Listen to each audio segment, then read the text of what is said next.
Well, here we are back to the election time, European broadcast. Going out, we've had a terrible trouble with the BBC demanding we change things, we don't change things, then we change things, then we don't change things. Basically, cut a long story short, the BBC were digging their heels in and didn't want to put our broadcast out.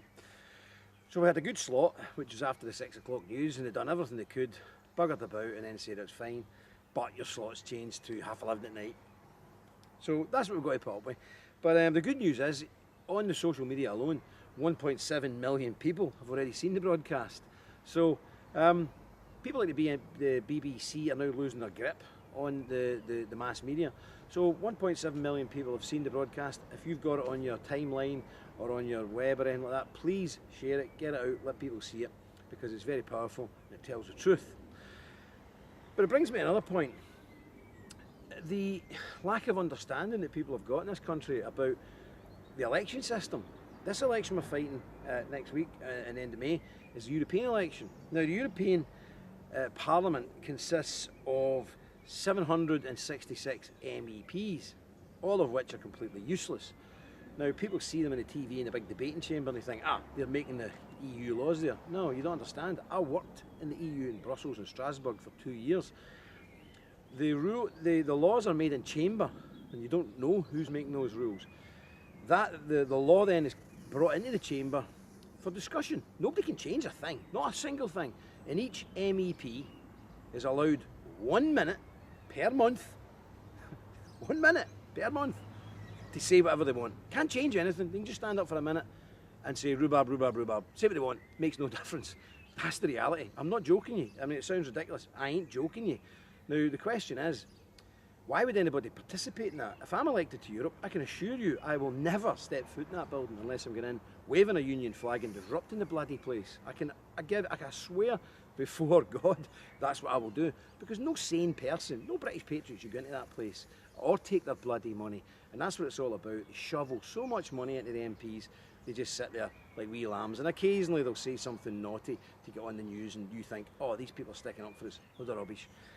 Because if you get out of hand in the European Parliament, they cut your money. So everybody's good boys. Occasionally somebody will say something and lose a month's money. That ain't good enough. People died for this country. People gave their lives for this country. But people won't give up their £300 daily allowance and their £8,000 a month salary just to stay in the EU. I don't think so. So if I'm elected, I'll cause havoc, be assured of that. But the other big thing that's happening in Britain now, and I'm shocked at it, people keep saying to me, next year in the general election, UKIP are going to take power. You know, I wish UKIP all the best, because they're the best of a bad bunch at the moment. But have people lost any sense of reality?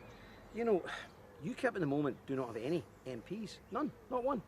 There's 650 MPs sitting in Westminster. And half the country, whether you like it or not, are lefties. Half of the country's lefties. So that's always half you're never going to have.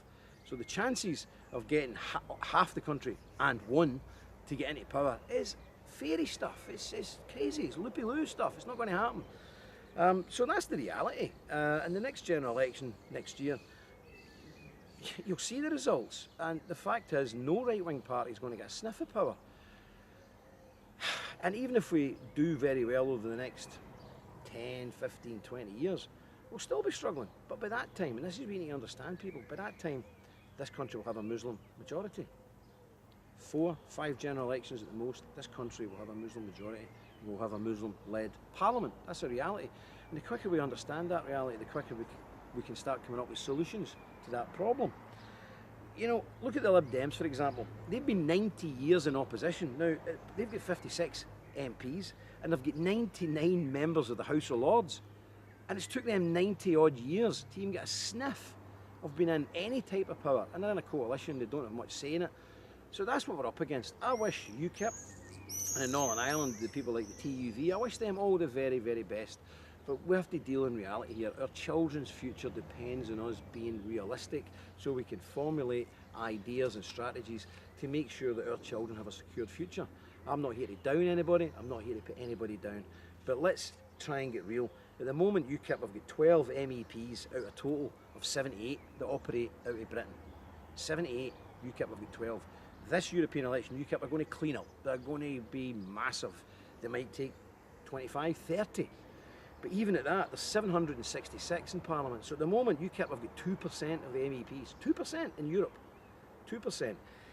Even if they clean up in this European election right now and get, say, 30, well, that's still only going to be 5% of the MEPs in Brussels. Now, that is 5% against 95%. Well, you know what that means. But not only that, Europe has no power to get you out of Europe. If by some miracle, you know, UKIP got a coalition in the European Parliament with every other good patriotic group in Europe, they can't say, right, Britain's coming out of Europe. Only Westminster can do that. And at the moment, no right-wing party has any representation at all in Westminster. Sad, but that's the reality. That's the truth. We deal in truth. We deal in harsh facts. We're getting the election next week. I want to wish everybody all the best, especially UKIP. I hope they do well, and I hope they give the Tories a real hard kick up the arse because they're needing it. And I hope Britain First do well. People say splitting the vote. Look, you don't need to worry about splitting the vote. It's proportional representation. Nonsense. UKIP are going to romp home. So if you vote for Britain First, your vote is not wasted. We need a good showing to frighten the life out of the ruling elite and the corrupt political class that if they don't get their act together, people like Britain First are coming along, and you certainly won't like us. So good luck to everybody. Good luck to all the Patriots who are standing in election. I really wish them all the best. I thank everybody, all their supporters, for providing the finance to fight in Scotland and Wales. Maybe the next time round we'll be able to stand in the whole country. I hope so. But thank you from the bottom of my heart. I appreciate it. I won't let you down, and I'll do my very, very best. Thank you, and God bless.